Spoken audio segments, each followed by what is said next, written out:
Considering its high potential for agricultural productivity, the Philippines is moving toward reaching its full potential in food sufficiency.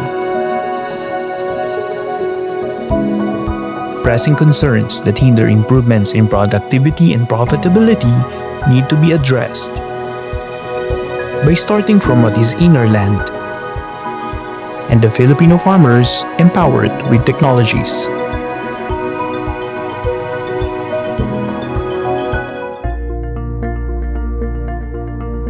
Taking its origins from the Buchetana or soil rejuvenation principles developed by the International Crops Research Institute for Semi-Arid Tropics or ICRISAT. The Sustainable Community-Based Action R4DE for Livelihood Enhancement, Upliftment, and Prosperity, or the Scale Up program developed by the Bureau of Agricultural Research, empowers farmers and rural communities by combining soil test-based best technologies in soil management, nutrient and fertilizer application, pest control, crop management, and other R4D generated technologies to significantly increase agricultural productivity, profitability, and sustainability in rain-fed areas.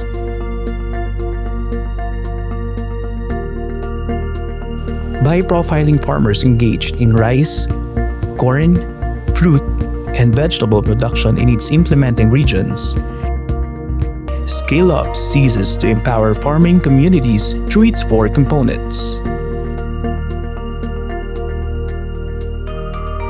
program management structure and policies,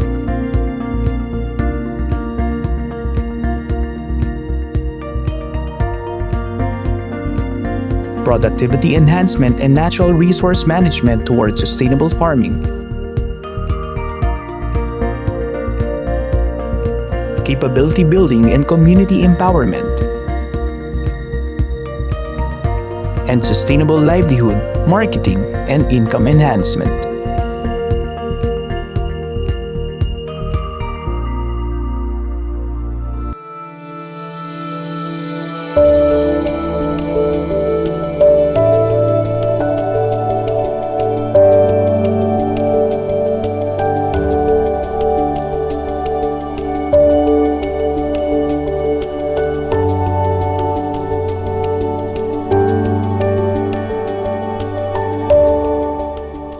Dahil po sa scale up na ito, ang micronutrient, zinc, na natutunan namin na gumamit kami ng zinc manganese kasi yung lupa namin naka-soil analysis.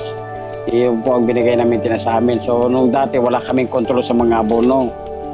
Ngayon, sa scale up na ito, laking kabawasan po ng gastusin namin. Dati gumagastos ka ng 10 piso, ngayon bumaba na siya, pwedeng 5 piso hanggang 7 piso. Nagkaroon na ng kapahinga ng aming isipan. Hindi na katulad dati na araw-araw kaming nag-a-apply ng abono, walang control. Dahil po sa scale up na yan, laking kaginhawaan sa amin. Salamat po sa scale up ng DA. Sana maraming farmers pa ang mag-benefits nito. Ang mushroom production po naman ay kami po ay zero knowledge noon. Ang benefits ng training namin ng Dayami ay napapakinabangan namin, imbes na itinatapon. Ngayon ay at ginagawang fertilizer sa mushroom. Ang mushroom po naman po ay habang inaantay namin ng harvest ng palay ay ginagawa po namin libangan at dinadagdag ng income at sa pera. Salamat po sa Scale Up at maraming naitulong sa aming kabuhayang magsasaka.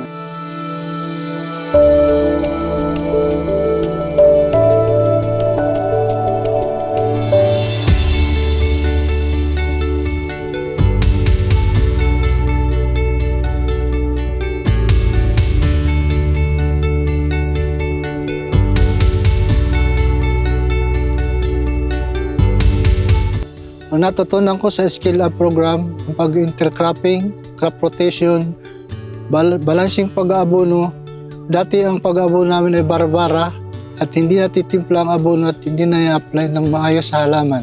Natulungan din kami ng skill up sa pagbibigay ng inputs, kaya maganda ang ani ng aming samahan at dagdag kita. Kung dati ang kalabasa ay ang ani namin 1 tulinada at tinitingi-tingi lang sa loob ng bayang Atimunan, ngayon ay nasa 3 to 5 tulinada na dinadala namin sa sentrong pamilihan. Dahil dito, tumaas ang aming kita sa higit kumulang 40,000. Dati basta tinatanim ay hindi na naalagaan. Bahala na kung bumuga. Ang farm management kaya ng pruning at iba pa. Ang dahilan upang maging maganda ang quality ng kakao. Ako ay nagbabahagi ng kaalaman sa kapwa kakao farmers. Partikular na ang pruning at paglalagay ng pataba na natutunan ko sa skill up.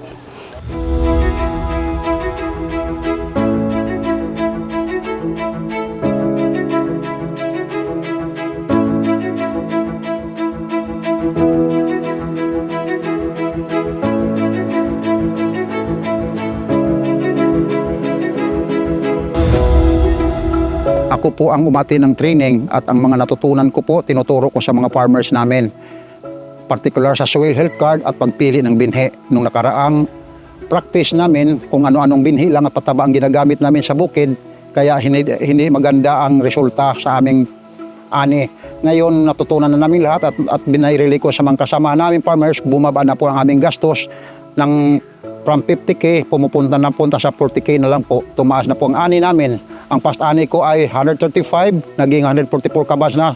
Ako at ang BGI ay lubos nagpasalamat sa skill up dahil tumaas ang aming ani at lumaki ang aming kita.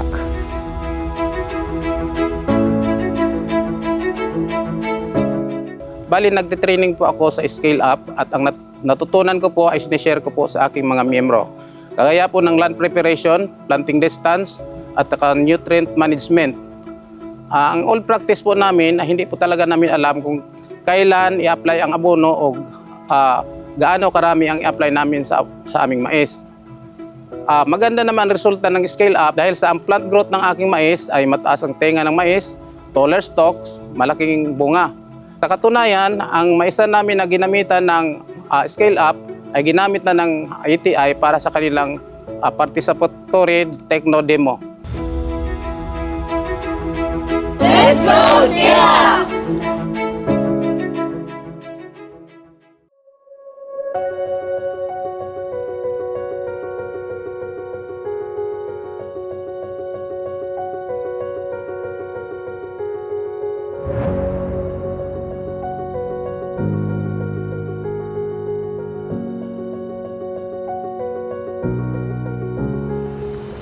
Gamit sa pag-umag, ako anang gigamit karon ang skill up training na kay mas ma-advance ang technology nila o na natay gisunod nga soil analysis kay ang traditional nga farmers ang 0.5 hectare nako ang abot 20 sacks lang dry na, pero sa skill up training nagsaka na siya sa 30 plus to 40 plus.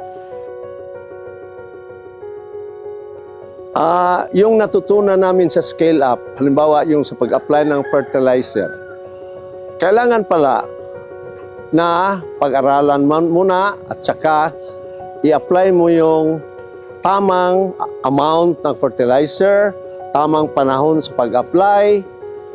Sa ganong paraan, mapaminos mo yung gastos sa inyong farms. At dahil yung maminos ang gastos, ang cost of production natin, mas lalaki ang ginansya ng mga farmers. Siguro ito na siguro ang matagal na naming pinangarap na ang buhay ng mga farmers ay uuminto.